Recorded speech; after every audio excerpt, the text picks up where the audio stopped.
apresentar aqui.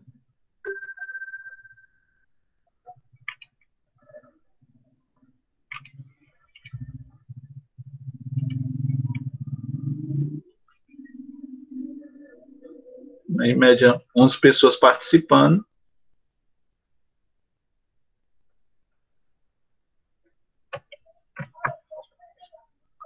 Para a aula de redação. Acho que é um dos dias que tiveram mais gente. Então, vamos lá. Estou conseguindo visualizar minha tela?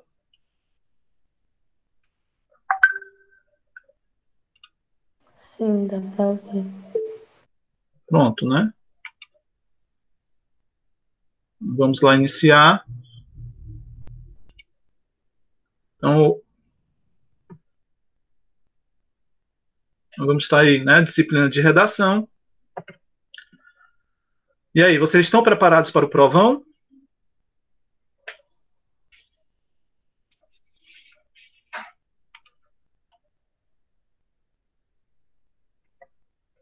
Né? Hoje vai ser um aulão de revisão, certo?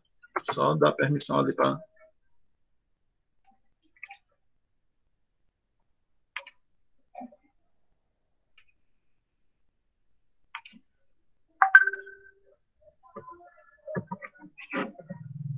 Ei, lembra quais foram os conteúdos desse período? E aí, quais foram os conteúdos desse período?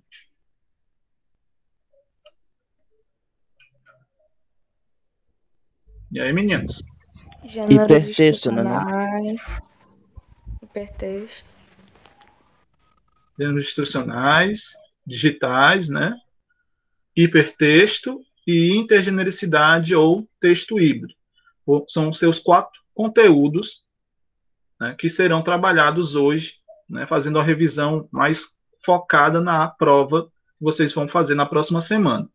Certo? O objetivo hoje da nossa aula é exatamente esse: é rever os conteúdos de forma que, né, dê para sanar as dúvidas de vocês. Tendo em vista que a linguagem cumpre um papel estritamente social, estamos habituados a compartilhar com inúmeros textos, os quais circulam circundam em meio ao nosso cotidiano. Então, a gente viu aí, durante esse período, alguns textos que partem da nossa perspectiva da sociedade, certo? Entre eles, aí, né, desde o nosso regimento escolar,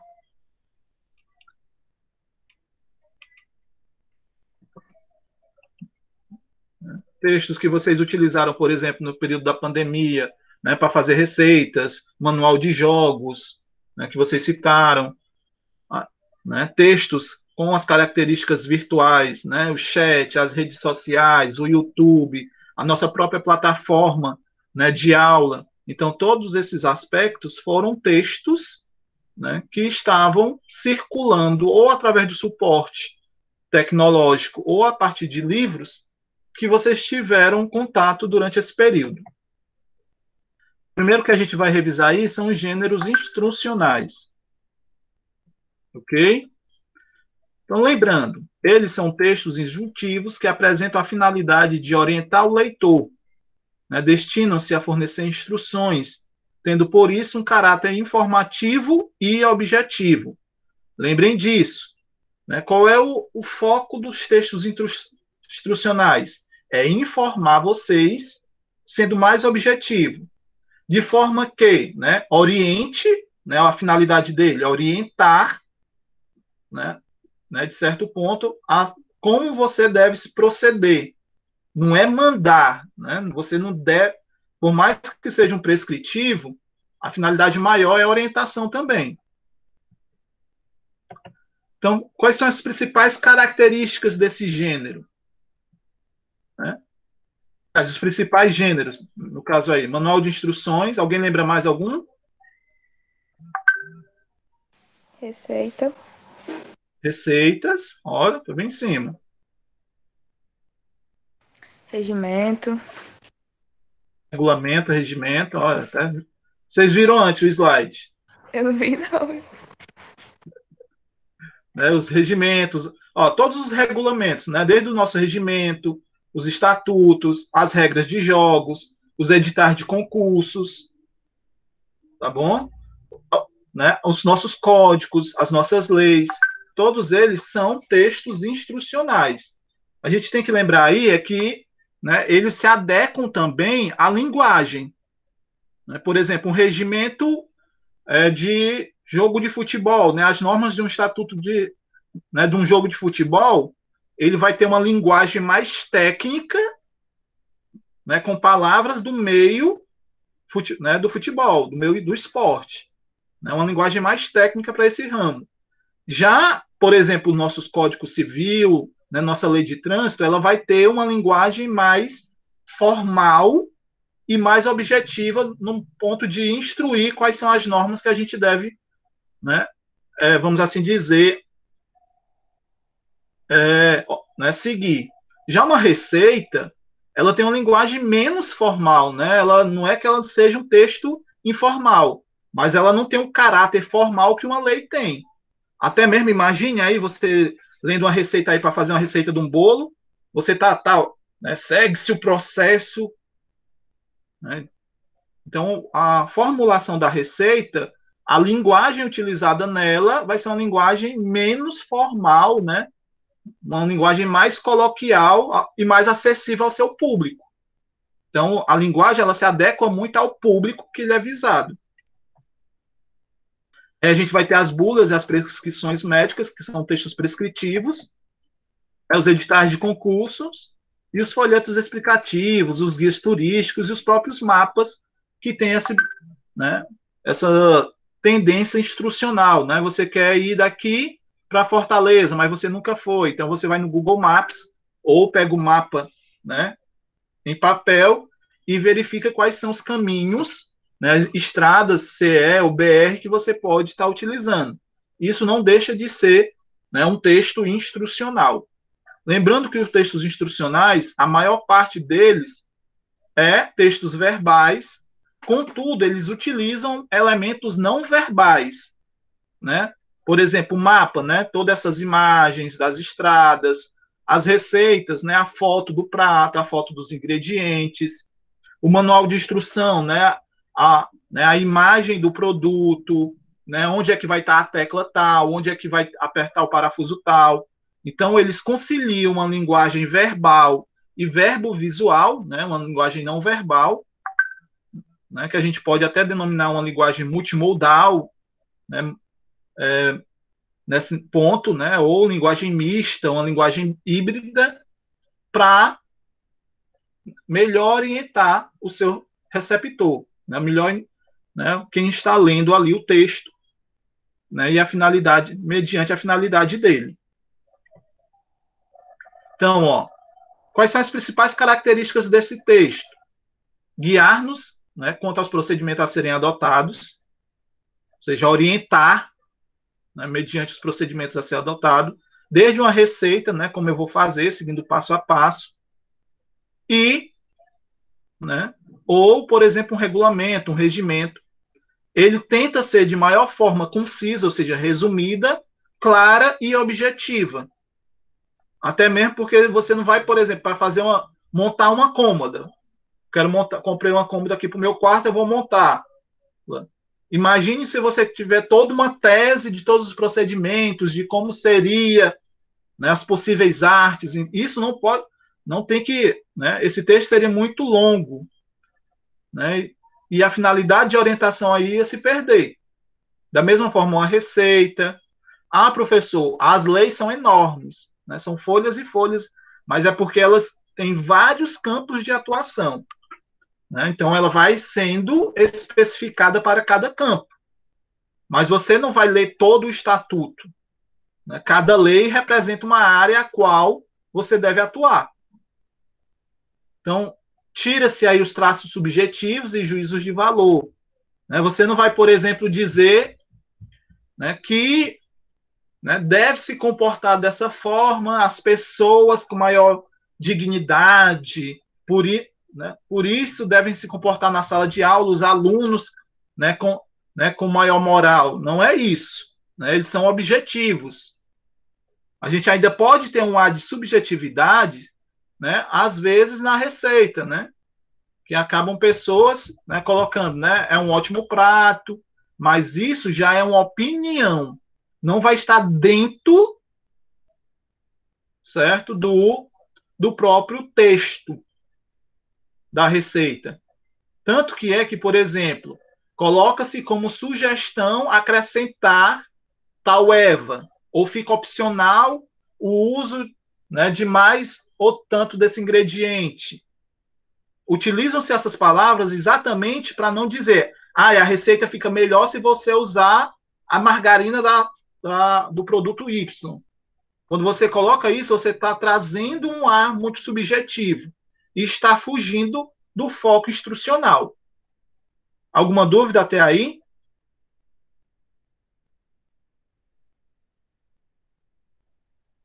Então, nós vamos ter ainda, né, uma das principais marcas do gênero injuntivo, que é o uso do imperativo. Por quê? Porque o imperativo dá a ideia de ordem, né, mas, acima de tudo, de orientação. Faça isso, abra o livro, acrescente 3 colheres de açúcar, aperte o parafuso Y, né, no espaço X, comporte-se mediante a normativa A ou a normativa B. Então, nesse processo, utiliza-se muito o imperativo. Quando não se utiliza o imperativo, utiliza o infinitivo, que é o próprio nome do verbo. É dever do cidadão cumprir as normas do Estado. Ou o presente do indicativo na terceira pessoa. Proporciona-se tal afeição, né? Verifica-se que o, né, parafuso Y ou peça tal deve encaixar-se. Então, deve estar utilizando essas 3 formas verbais. Mas a principal é o uso do imperativo. Tá bom? Lembrem disso. Nós vamos ter a adequação da linguagem mediante o gênero utilizado, por mais que todos eles façam parte dos gêneros instrucionais, que aí se dividem entre injuntivo e prescritivo, nós vamos ter, por exemplo, uma linguagem variada. Como eu disse, o nível de formalidade de uma receita é bem menor que o nível de uma formalidade de um edital de concurso.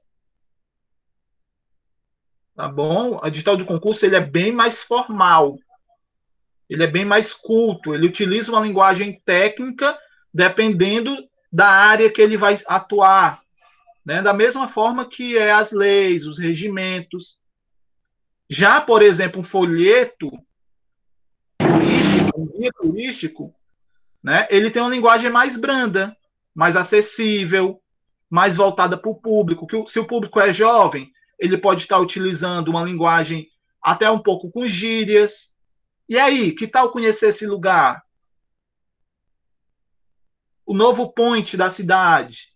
Então, vejam que essa linguagem que é marcado pela oralidade pode aparecer. Diminui o nível de formalidade? Diminui. Mas por quê? Porque gêneros como a receita, gêneros como o guia turístico, eles são voltados para um público, em geral, né, que busca-se um ar de mais oralidade para facilitar a comunicação. Já gêneros como o regimento, as normativas, certo? Utilizam uma linguagem mais formal, mais culta. Né? Os concursos, ou, por exemplo, as regras de jogo vai muito para a linguagem a qual ela vai atuar, certo? E o último tópico aí é que atende uma sequência lógica, né? Principalmente em gêneros instrucionais mais ativos, como o mapa, a receita, o manual de instrução, né? Por exemplo, se ele manda você encaixar a peça tal, né, na peça Y, para depois colocar o parafuso, né, acochando as duas peças, se você colocar o parafuso antes, não vai dar para encaixar a peça. Então, você tem que atender uma sequência lógica. Né? Se você coloca lá, né, que você tem que ir primeiro, né, acrescentar tais itens no liquidificador e bater, para depois você colocar outros itens, né, cozinhá-los, Se você cozinhá-los antes e for bater no liquidificador, é capaz da textura mudar e não ter né, o resultado esperado. Então, dentro dos textos instrucionais, há uma sequência lógica, principalmente nos textos prescritivos.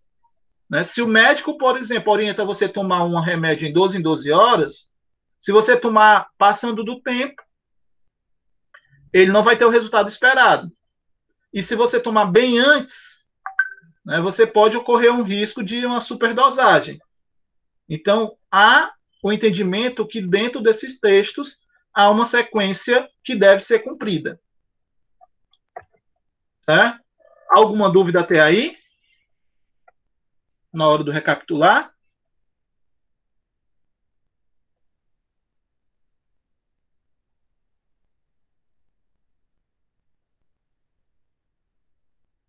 Não? Então, para a gente recapitular, eu trouxe um videozinho pequeno. Eu não vou postar, não vou colocar no daqui, porque ele vai acabar falhando. Então, eu vou logo lá na.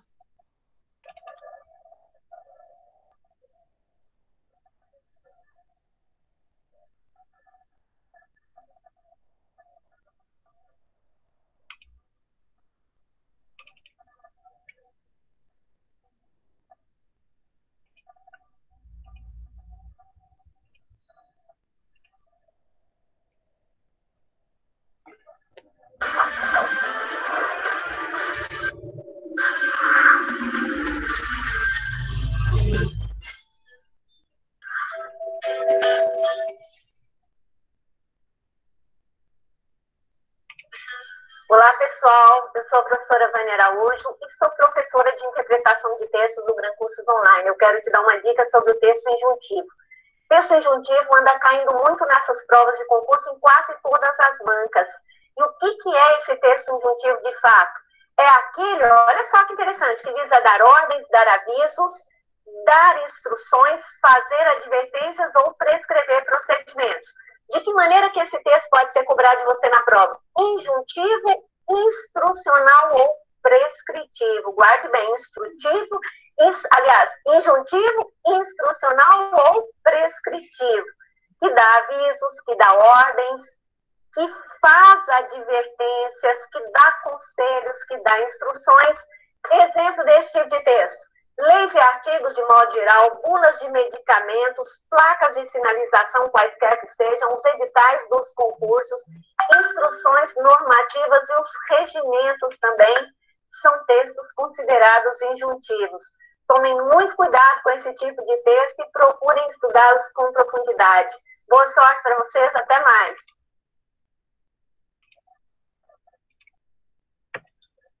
E aí, meninos? Ficou alguma dúvida na hora do recapitular aí? Podemos passar para o próximo gênero?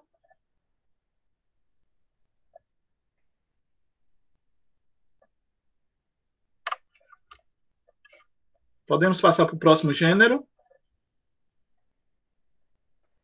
Ou ficou alguma dúvida ainda?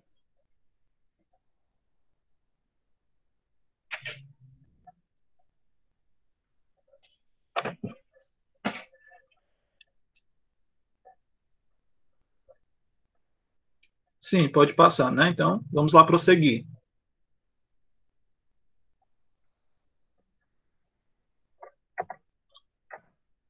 O próximo gênero é o gênero digitais. Aí eu queria que um de vocês aí colocassem, tá bom? Qual, por exemplo, conceito que vocês entendem aí de gêneros digitais?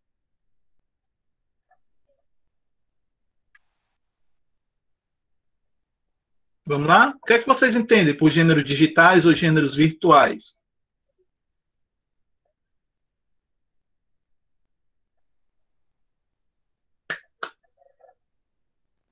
E aí, Letícia, Juan, Rian?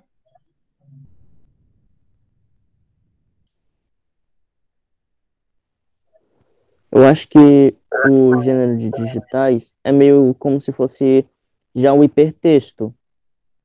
Seria tipo uma outra parte do hipertexto, onde Tem os gêneros, tipo, os blogs, como tem no hipertexto, os blogs, sites, posters de coisas sociais, tipo Facebook, Instagram.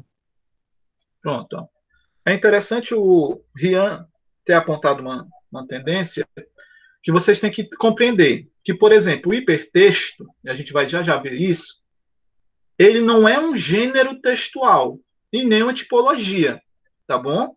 Ele é uma característica adotada por alguns gêneros, que é a utilização de modo de leitura e escrita através de tecnologias ou através de formas não lineares de aprendizado. Já os gêneros digitais são aqueles gêneros que sua formulação, né, que sua forma de comunicação, o seu propósito a qual é publicado, o seu propósito de informação, de comunicação, está relacionada com a adequação das novas tecnologias, certo? Então, esses gêneros, eles emergem, ou seja, eles surgiram com a tecnologia digital e com o ambiente virtual, certo? Por exemplo, eu posso muito bem fazer uma frase, né, no meu caderno, no meu diário, mas se eu faço isso e publico no meu WhatsApp, no meu pôster, o pôster, né, o meu status lá do WhatsApp é um novo gênero digital. Né? O meu pensamento do dia, né? Basta, por exemplo, buscar o sucesso em cada ação e escolha que você fizer. Olha aí, poetizando.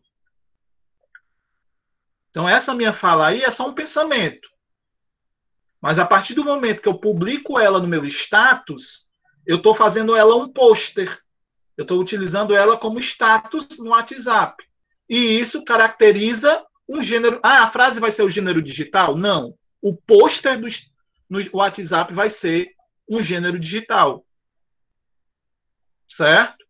A minha mensagem nas redes sociais, as minhas pesquisas, a minha aula online. Eu tenho o gênero textual, aula. Eu tenho o meu gênero textual, seminário, aula didática. O que foi que aconteceu agora? Com a nova necessidade de aprendizado, nós estamos tendo a aula online, que é um novo gênero textual. Com as mesmas características, né, ou semelhanças da aula presencial, da aula didática. O que é que muda? O que é que transforma ela em uma aula online, né, no novo gênero textual? A utilização das tecnologias e da internet para ter acesso a ela. Então, a gente transformou, por exemplo, a carta em um e-mail. Nosso diário de papel nas publicações do Facebook. Com uma particularidade, né? O nosso diário, normalmente, quem pegava, quem escrevia, quem lia, né, os meus segredos, as minhas, né, colocações diárias, era somente eu ou algum colega que eu ainda compartilhasse. Né? Lembram daquele, como era o nome? Daqueles caderninhos? Que a gente acabava fazendo perguntas. Acho que não está mais no tempo de vocês, não. Né? Mas não tinha aqueles caderninhos que as meninas adoravam? Cada folha era uma pergunta, aí vocês iam responder.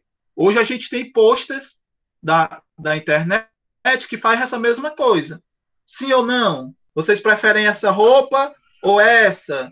Né? Vocês preferem praia ou montanha? Né? Qual é o primeiro lugar ideal para o beijo? Então, esses posts que eram né, que tinham aqueles caderninhos, hoje foi transfigurado para as redes sociais. Ou eu estou muito velho, Senhor. Quando eu vejo essas coisas, é que eu imagino que a idade já chegou, meu pai. Realmente, vocês que já estão na era tecnológica mais avançada, né, né, acabam não tendo esses caderninhos. Eu acabo esquecendo o nome, né? Não é um diário. Mas se usava muito isso de primeiro, principalmente quando ainda eu estudava no ensino fundamental, que as tecnologias, né, não tinham tanto poder de influência, principalmente nas classes sociais mais baixas. Certo? Então, quais são as principais características os principais gêneros digitais? Vocês lembram? Vamos lá? Quais são os principais gêneros digitais?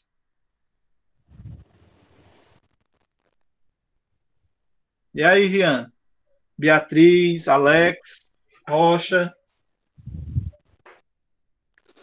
Blogs, Blog, pôsteres. o site, né? Blogs ou vlogs, né? Uhum. E-mail, as redes sociais, que vai ter os posters, né? Lá no Facebook, no WhatsApp. A gente tem várias redes Os sociais, né? memes. Os memes, Memes os ou GIFs. e os GIFs, GIFs. né? Então, esses são os principais, mas a gente tem vários outros, né? Por exemplo, o site ou website são páginas na internet com uma preponderância bem maior, né, que destacam informações, notícias, né, estudos, certo? Por exemplo, a gente viu o site da Nova Escola, né, que era um site institucional voltado para a educação. Né? A gente tem sites, né, de relacionamentos, na qual vocês se inscrevem e vão conhecer pessoas. A gente vai ter sites ou websites de notícias, como o G1, né, o Globo, né, que é o da Globo, né, relacionado à Folha de São Paulo, a Folha, né, o R7. Então, a gente vai ter vários sites que trazem inúmeras informações e divulgações. O blog, hoje, ele acabou se tornando um modelo mais de site, um modelo a qual pessoas trocam informações, debatem, né, se informam. Só que a limitação dele não é que ele seja mais limitado, mas ele acaba falando mais de uma peculiaridade. Por exemplo, a gente tem blogs como Camões Online. Né? Ele traz normalmente notícias, mas o foco da notícia é sempre as notícias que estão relacionadas à nossa cidade. Lá, além de ser um site, uma página informacional, né, qual é a diferença do site para o blog? É que o blog ele vai proporcionar uma correlação de informações. Como assim?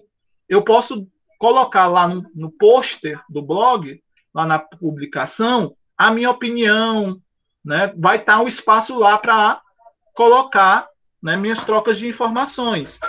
Além disso, né, eu posso ter blogs, por exemplo, de poesia, blogs que destacam, né, a características, né, às vezes de alguma empresa, tá bom? Ou de alguma forma de trabalho, ou de alguma forma de arte. E qual vai ser a diferença do blog para o vlog?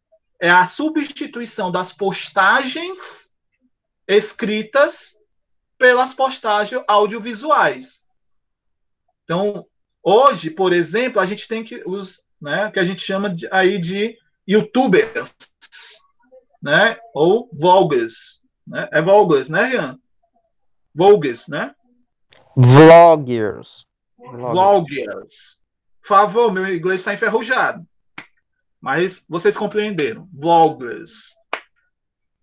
Né? Que né, substituíram os blogueiros e, né, qual é a diferença básica entre eles? Né? A evolução é a caracterização de que o blog, ele normalmente tem a funcionalidade escrita. A notícia, a informação, o texto, normalmente vem de forma escrita. Pode ser associado uma imagem a ele? Pode, né? A gente, dentro da publicação, pode botar uma imagem, pode botar um vídeo esclarecedor, mas os vloggers, ou vlog, aí, eles são né, formas, né, de audiovisual, ou seja, através de vídeos. E a gente tem algumas resumidações, né? Por exemplo, os nossos status, né, nas redes sociais, no Twitter, né, no Instagram, né, no próprio WhatsApp, lá no Facebook, eles têm uma caracterização também aí de blog ou vlog. O e-mail, né, que era desde uma simples mensagem para uma correspondência mais formal, e hoje é usado mais em correspondências formais, ele substituiu o gênero carta, né, o gênero bilhete. Tá bom? As redes sociais são inúmeras aí, cada um com suas caracterizações, mas normalmente a finalidade principal delas é o compartilhamento de ideias, de trocas de informações, né? Vamos assim, de socialização. São redes de socialização, né? De trocas de mensagens, né? De informações sobre si, mas são as redes de socializar. Né? As wikis, né? Normalmente são páginas na internet, né? De aprendizado. Mas qual é a diferença dela para uma página de um site? É que lá tudo que é publicado ela pode ser editado.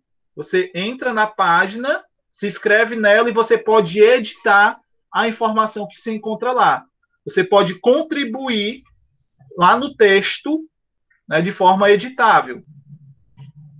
E os GIFs normalmente são imagens animadas que podem trazer aí movimentos ou sons na sua construção. Alguma dúvida até aí, galera?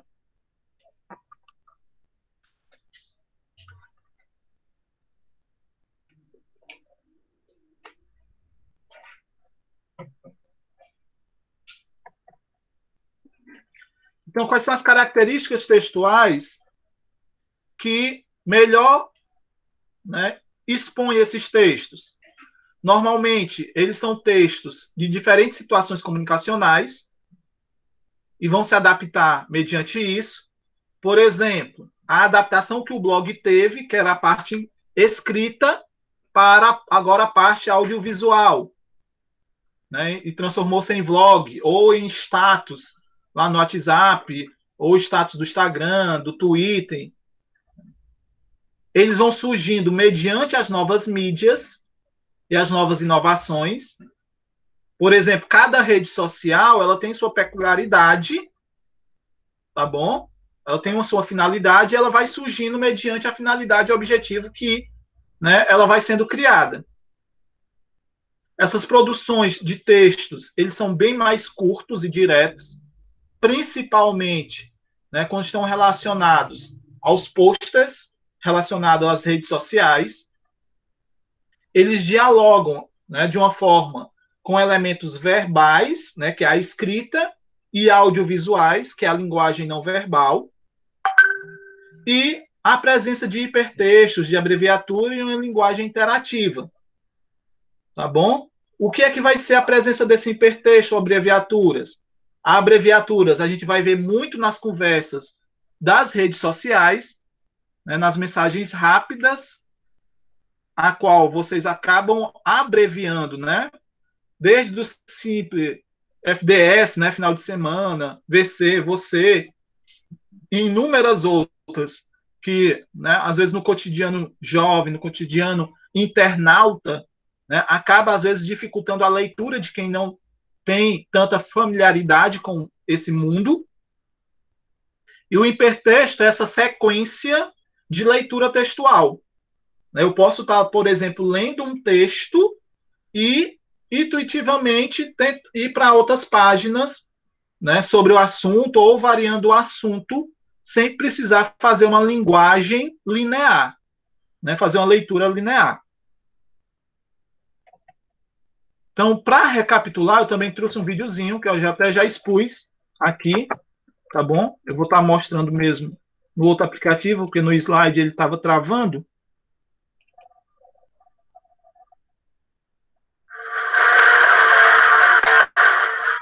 Olá, eu sou Heloísa e hoje nós vamos falar de produção textual.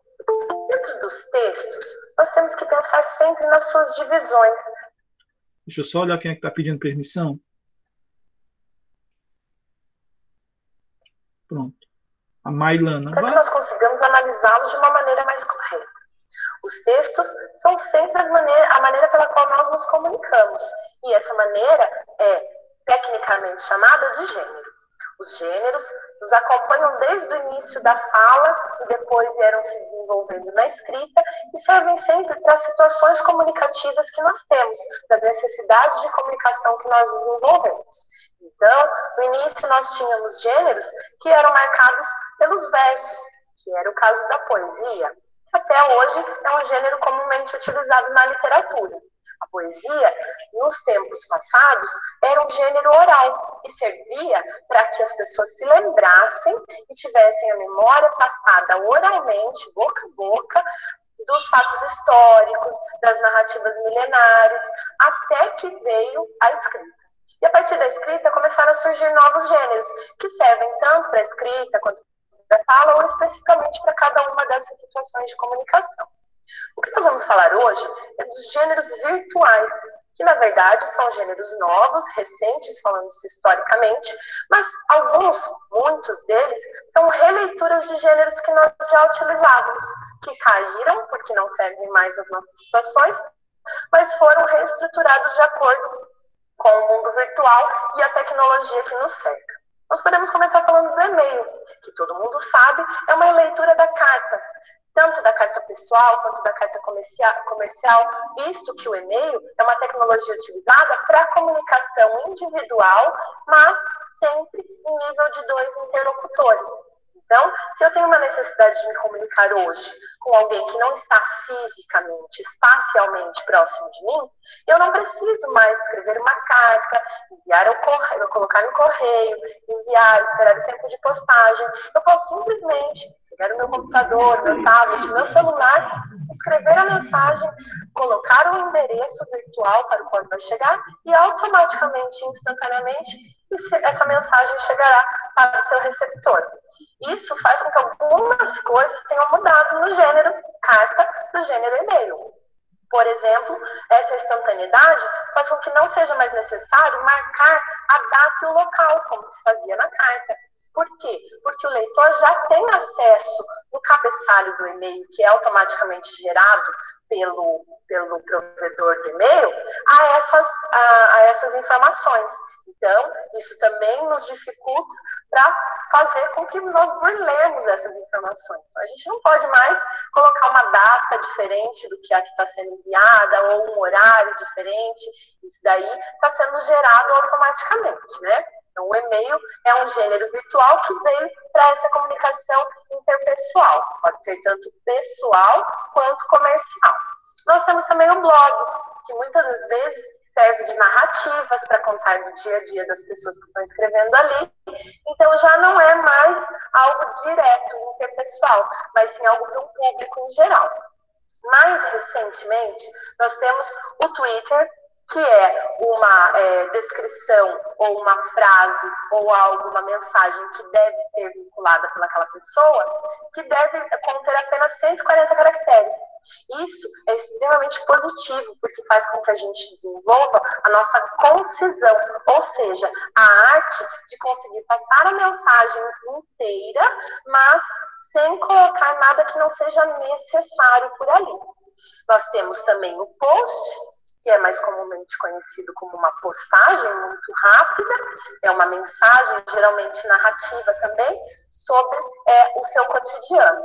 E a legenda, que vem acompanhando as fotos, e em geral deve servir para o entendimento da situação em que aquela foto é colocada no meio virtual. Devemos tomar muito cuidado com o tipo de linguagem que é utilizada, pois a rede está disponível para quaisquer pessoas que possam ouvi-la. Muito obrigada, até mais. E aí, meninos, ficaram alguma dúvida referente aos gêneros digitais?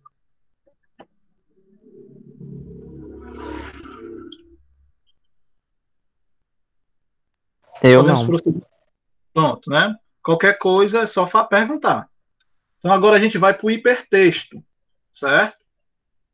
De acordo com com Ramal, a autora aí, ela coloca que o hipertexto permite, ou de certo modo, em alguns casos, até mesmo exige a participação de diversos autores na sua construção, a redefinição dos papéis de autor e leitor e a revisão dos modelos tradicionais de leitura e de escrita.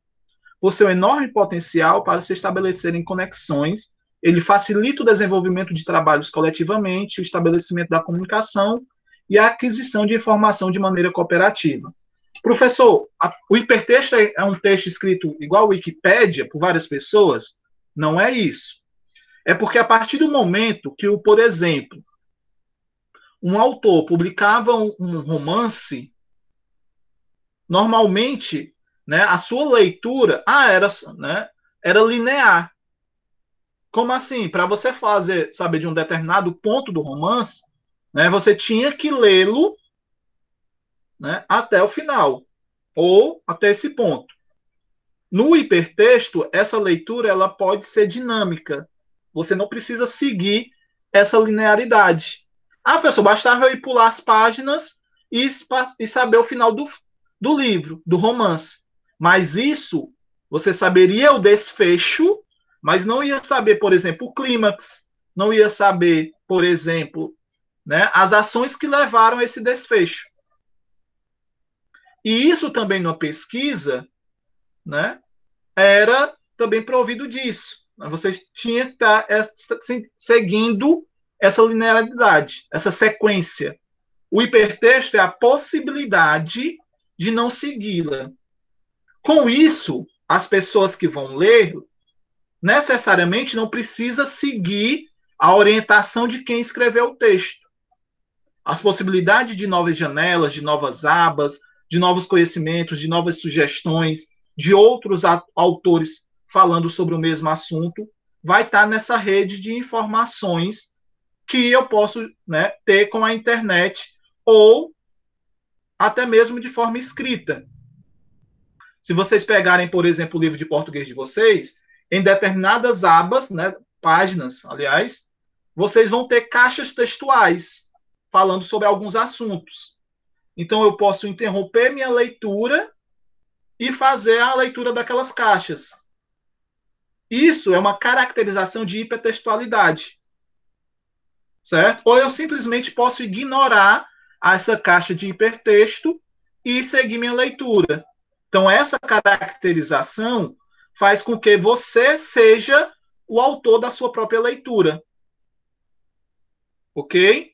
Alguma dúvida até aí? Então, esse termo ele foi criado por Theodore Nelson na década de 1960 para denominar a forma de escrita e leitura não linear que tinha na informática. O hipertexto, ela vai ser propriamente só da informática? Só acontece na internet isso?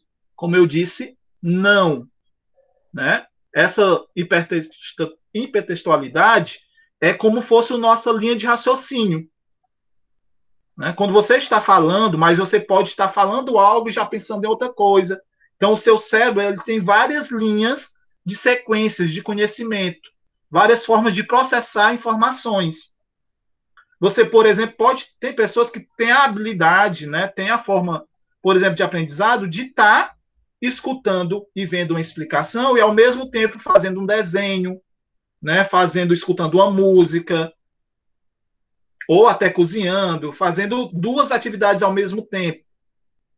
Então, essa habilidade é que o hipertexto quer copiar.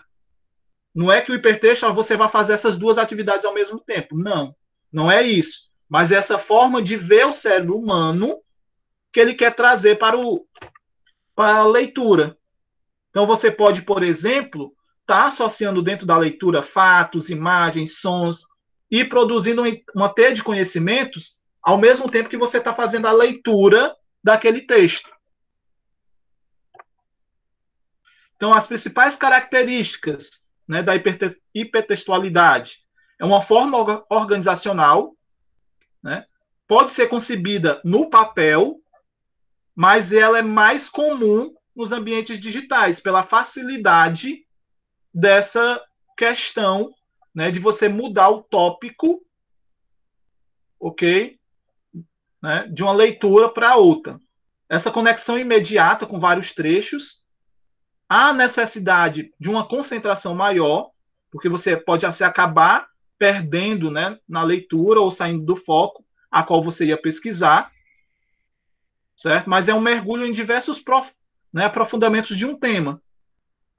Né? Você pode ter vários conhecimentos ali em várias abas, em conexões, que fazem com que isso seja, né, visto com uma nova visão. E, né, a gente vai ter várias camadas, né, várias dimensões, vários planos. Por exemplo, se eu venho aqui, né, e pergunto sobre hipertexto,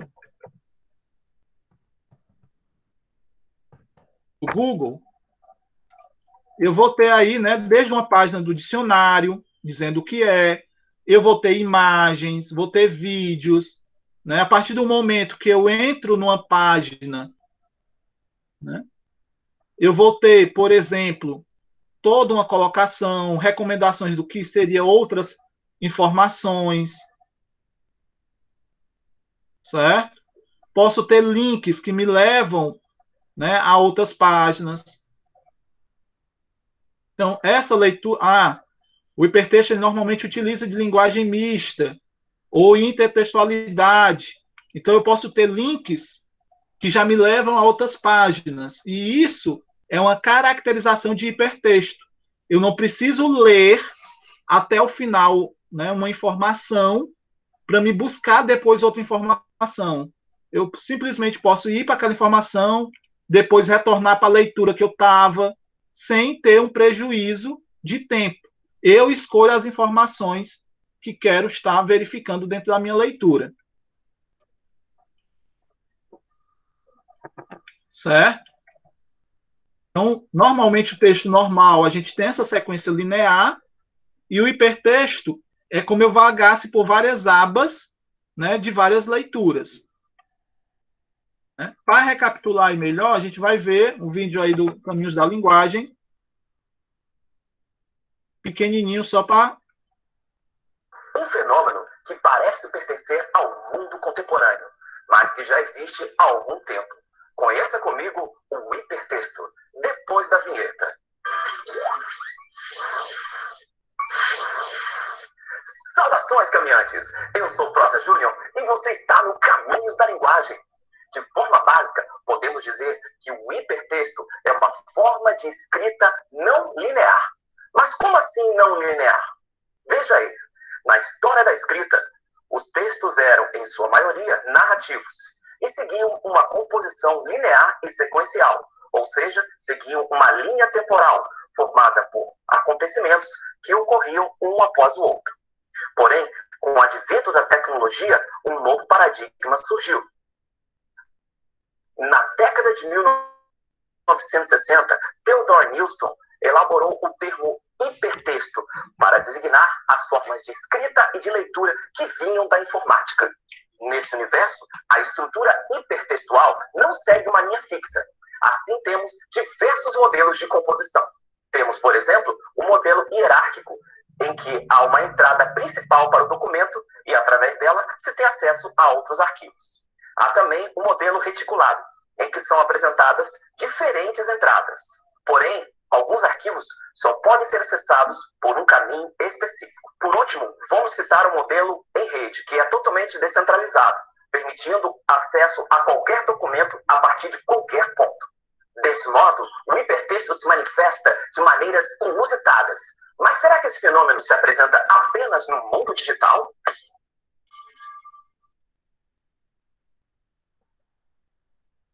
Alguns autores defendem que o hipertexto é um fenômeno característico do mundo virtual, já que se processa através de links. Mas, para outros autores, existe uma lógica hipertextual que não se limita à esfera digital.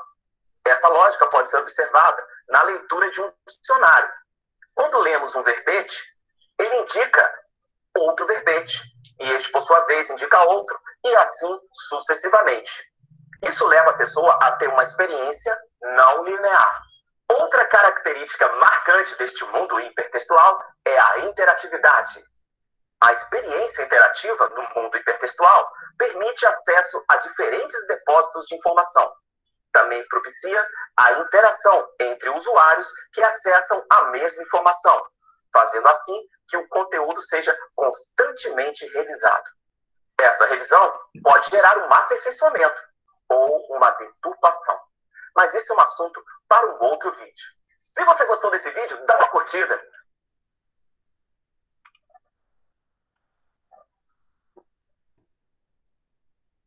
E aí, meninos, alguma dúvida ainda entre a hipertextualidade e, né, Gêneros digitais. Só lembrando que a hipertextualidade, você, na leitura, não precisa fazer uma sequência lógica. Mas essa sequência lógica, ela é exigida em alguns textos, por exemplo, instrucionais, e outros não. Por exemplo, vamos pegar, né, o manual de instrução. Se você não seguir o passo a passo do manual de instrução, provavelmente você não vai conseguir montar o equipamento, certo? Quando esse manual de instrução é uma montagem de um produto. Agora, por exemplo, você quer tem um manual de instrução que é só ensinando você a mexer em tal produto. Necessariamente você não precisa lê-lo sequencialmente. Você pode ir de um tópico a outro, certo? Sem essa tendência de ler cada partícula. Da mesma forma, por exemplo, o Código Civil, né? As leis. Você pode ir de um artigo, né, de determinado assunto para outro artigo que se assemelha a ele, sem precisar fazer uma leitura linear, certo? Isso, né, a hipertextualidade não vai aparecer em todos os textos. Como eu disse, né, num texto narrativo, você tem que seguir a sequência lógica. Já em alguns textos, né, assim, você pode estar utilizando a mesma visão, né? Como foi, ele citou o exemplo do dicionário, né? Um verbete lhe leva a outro, e assim, né, você não precisa estar fazendo a leitura dele ou não. É você que opta a escolha dessa leitura, né, de linearidade ou não contida no texto. E, por final, a gente vai ter aí a intergenericidade, certo? O que é a intergenericidade? É a hibridização, né? A intertextualidade, né? Intergêneros. Ou seja, é quando eu tenho um fenômeno em que eu tenho um gênero Y e encaixo ele dentro de um gênero X. Como assim, professor? Eu tenho um propósito comunicativo. Eu quero, por exemplo, escrever um poema, como foi dado para vocês. Mas aí eu vou escrever o poema contando uma fábula. Então, a minha intenção do meu propósito comunicativo é, né, passar subjetividade. Mas eu faço isso de forma narrativa, né, contando uma historinha de crianças, né, uma historinha de niná, né, uma fábula, um conto infantil. Então, eu peguei uma característica lá da história de niná, né, dos contos, das fábulas, né, dos contos infantis, e trouxe para o poema. Isso é o que a gente chama de híbrido, né, hibridização de gênero, ou intergênero, ou intergenericidade. É quando eu pego... Não é a intertextualidade, não é citar, por exemplo, né, vamos supor que eu tenho a história, né, da fábula do Esopo, né, a cigarra e a formiga. E eu cito, dentro de um texto, essa história. Isso é uma característica de intertextualidade. Mas o que é que transforma, né, um intergênero ou hibridização? É quando eu pego a característica de um gênero e coloco dentro de outro. Tá bom? Sem mudar o meu propósito comunicativo daquele gênero. Professor, eu peguei um livro, foi até na escola, que era as histórias de Shakespeare, né? Só que em cordel. Pode ser um exemplo? Pronto. Você tem aí um cordel, ele tem a finalidade narrativa, só que ele traz uma história de Shakespeare. O que é que aconteceu isso? A gente pode dizer que ele teve uma característica intergênero, porque o poema assumiu a caracterização da narrativa, certo? E também teve a caracterização da intertextualidade, porque é uma recontagem de uma história. Tá bom? A gente teve as duas características aí. Necessariamente não precisa ter as duas características, intertextualidade e intergenericidade. Isso só vai acontecer quando um gênero se encaixa dentro do outro. Qual foi o gênero que se encaixou dentro do outro? O romance se encaixou dentro do cordel, que é um gênero poema, certo?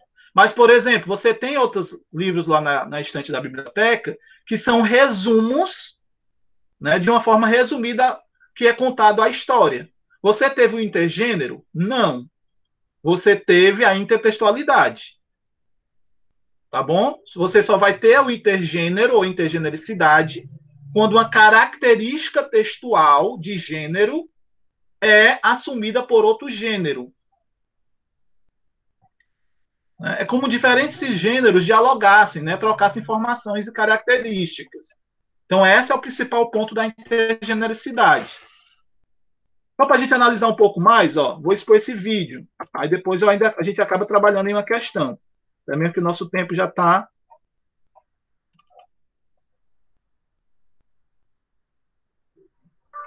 Intergenericidade. Os discursos se realizam através de textos, e estes se concretizam em gêneros.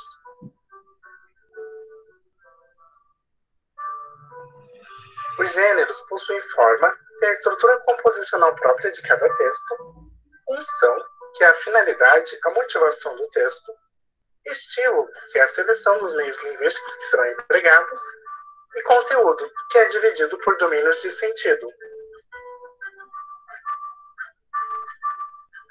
De acordo com Bakhtin, os gêneros discursivos podem ser entendidos como tipos relativamente estáveis de enunciados. Isso não significa que são estruturas fixas, são maleáveis e dinâmicos, podendo o sujeito operar com o convencional ou subvertê-los visando a construção de outros. Vejamos esses exemplos. Um convite de casamento com o formato de uma notícia de jornal. E aí, nesse ponto, esse convite de casamento com formato de notícia de jornal, ele é uma notícia ou ele é um convite? Qual era o propósito comunicativo dele?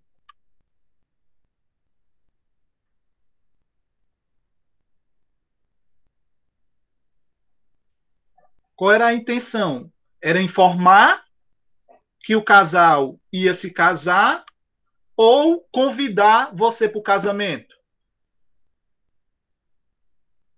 Informar, Alex?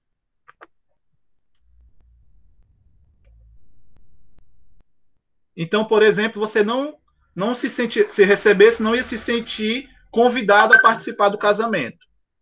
Era só a informação. O objetivo seria esse? Ó, vejam isso, né? O convite, ele é um texto informacional, só que né, ele também ele não deixa de informar que dois casais vão, mas da mesma forma que a notícia é informacional. Por exemplo, se você vê num jornal que o príncipe Charles casou, né, pela segunda vez, isso é uma notícia. Você vê lá no blog, lá do Camusim Online, né, que fulano de tal casou com fulano de tal. Isso não quer dizer que o propósito comunicativo ali é você parte ou vai se casar. Ali não está dizendo que você está sendo convidado, não. Mas a partir do momento que eu utilizo um convite com formato de notícia, né, e eu recebo esse convite, qual era o propósito comunicativo? Era me convidar ou só informar?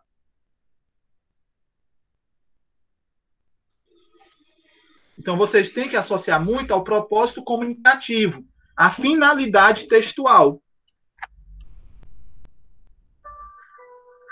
Uma petição e decisão judicial em forma de poesia. No domínio jurídico, é uma intergenericidade. Se estivesse um livro de poesia, por exemplo, seria uma poesia mesmo. Portanto, às vezes, para saber qual é o gênero, devemos levar em consideração aspectos como suporte e domínio. Aqui temos uma carta de despedida em forma de tirinha. Quando um gênero assume a função de outro, ocorre a intergenericidade.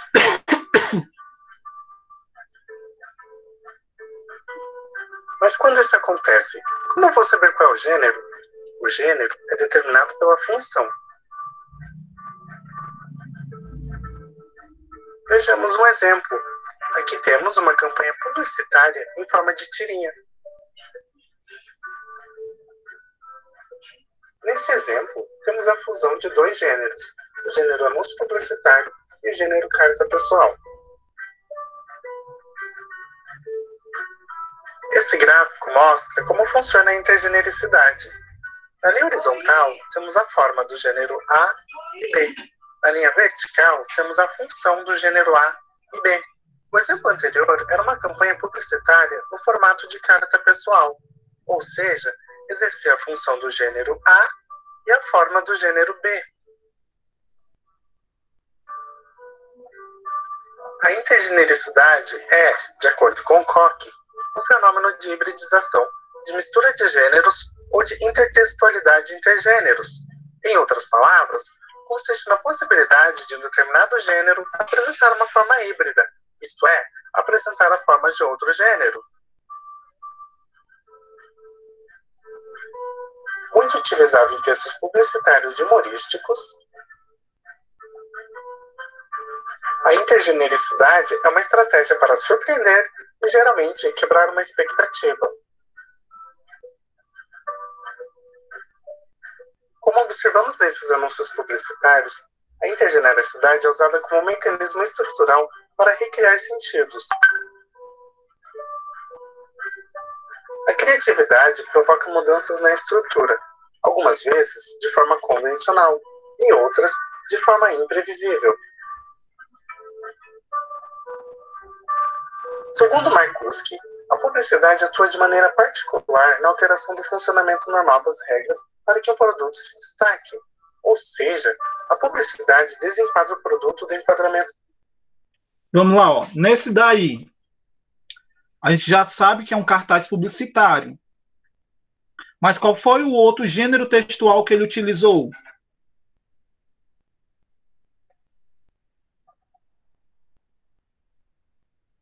E aí, meninos? Sei que a aula está ultrapassando um pouquinho do tempo, mas aí a gente já está finalizando. Vamos lá? Só exercitar aí, porque é o conteúdo que a gente menos exercitou, né? E aí? Essa imagem é o quê?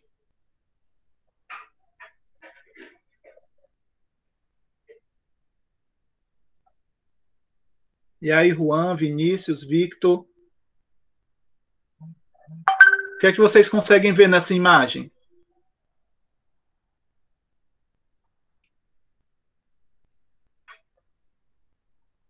Um mapa, muito bem. Então, ele utilizou um mapa, que é um gênero textual instrutivo, fazendo semelhança à máquina de lavar. Então, ele associou a propaganda, o anúncio, com o gênero mapa. Mas qual era o objetivo? Eu vou dizer que aqui o gênero principal é o mapa? Não, a forma é do mapa. Mas o objetivo principal é vender a máquina de lavar. Então, né, qual é a... Nesse caso, não se prevalece a forma, se prevalece a finalidade. Né? Então, vai ser um anúncio. Tá bom?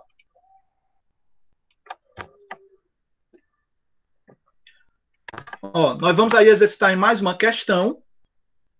Aí vocês lembrem que nela vocês vão olhar qual é o gênero que aparece, qual deles predomina e qual é o propósito comunicativo do texto. Ou seja, qual é a finalidade, né, que o texto tem. Nós temos aí a música de Benil Santos e Raul Sampaio, né, os compositores, A Carta.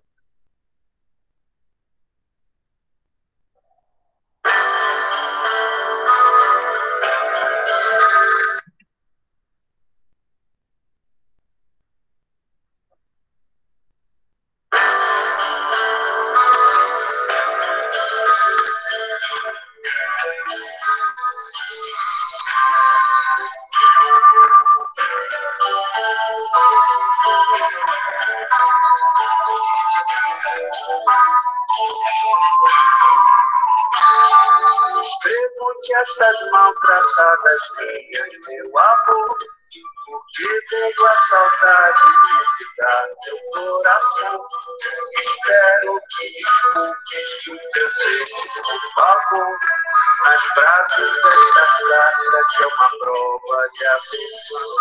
Talvez tu não a leias, mas quem sabe até dará resposta imediata me chamando de meu bem. Porém, o que me importa é conversar uma vez mais.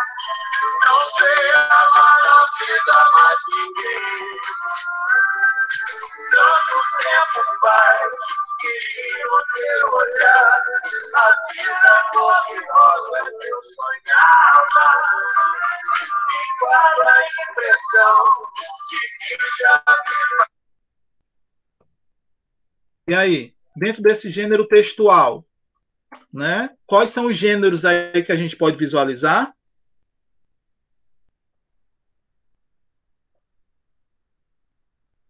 E aí, Letícia? Dentro desse texto, qual é o gênero textual que a gente pode visualizar? Quais são os dois gêneros textuais?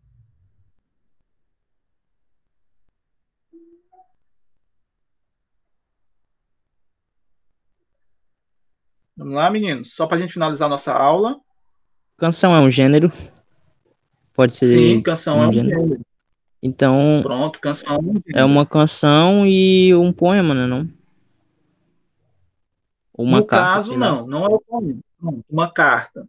A gente tem uma canção com, né, o formato, a estrutura de uma carta, certo? No caso de uma carta pessoal, né, aquelas cartas normalmente que os apaixonados acabavam escrevendo para as damas ou vice-versa, né, as damas apaixonadas escrevendo para os seus namorados. Então, nesse aspecto, nós temos aí o que a gente chamaria de intergênero. Mas aí, qual é o propósito principal? É informar alguém sobre o seu amor ou é, né, produzir uma música para, né, o público? Qual é o gênero que predomina aí?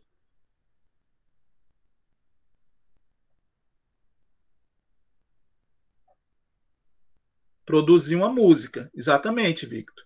Então, nós temos aí o intergênero por quê? Porque nós temos uma música, não é porque o nome da música é carta, não. Mas é pela estrutura da música. Ó. Escrevo-te estas mal traçadas linhas, meu amor, porque veio a saudade visitar meu coração. Espero que desculpe os meus erros, por favor. Então, normalmente, isso acontecia em cartas de apaixonados, em cartas de pessoas, né, de namorados que acabavam se conhecendo, né, e, desculpe meus erros de português, mas eu estava com muitas saudades, por isso lhe escrevi, né, eu quero, a partir dessas linhas, né, mostrar a saudade que veio visitar meu coração, né, te mostrar o amor que eu tenho por você. Então, isso é uma característica das cartas pessoais, tá bom? E foi adotado dentro da canção. Então aí a gente tem o quê, né? O gênero predominante, a canção. Qual é o outro gênero que foi hibridizado? A carta pessoal. Qual é o propósito comunicativo do texto, né? De produzir uma mensagem em relação, né, amorosa sobre saudade, que é, né, produzir uma canção, né, para um público sobre esse tema. Então, depois de tudo esse conteúdo, ficou alguma dúvida? Professor, eu ainda estou com dúvida nisso. É igual casamento agora.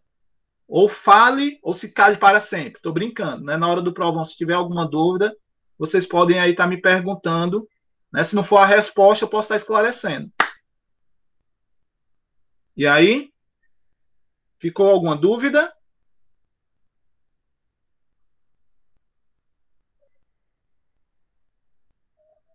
Calados para sempre? Podemos prosseguir aí para o final, né?